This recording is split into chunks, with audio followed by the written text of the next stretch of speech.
расмий билдирүү жасады Садыр Нуркожоевич президенттик шайлоого аттанам деп.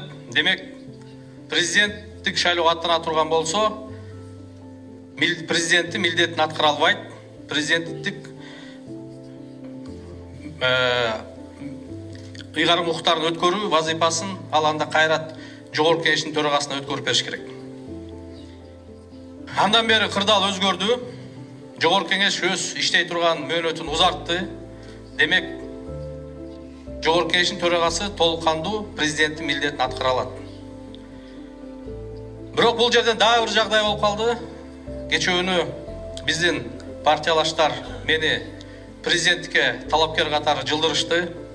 Бизде дагы ошол президенттик шайлоого катышып, биз дагы аракет кылсак деген ниетибиз менен аттанып жатабыз. Демек, биз дагы мен партиянын жетекчиси катары, жогорку кеңештин төрагасы катары президенттин милдетин демек аткара албайм. Мен өзүм жогорку кеңештин төрагасы катары, төрага катары кызматты өткөрүп берүү боюнча чечим кабыл алдым.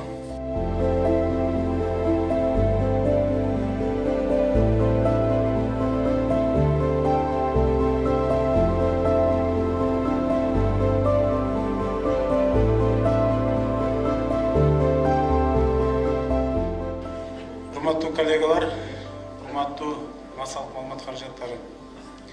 Учурдан пайдаланып, ошол бүгүн ушул оор кырдаалды карабастан, ушундай жөнөкөй эмес учурда мага ишенич көрсөтүп, мени төрага кызматына ишенич көрсөтүп, добуш берип шайладыңыздар.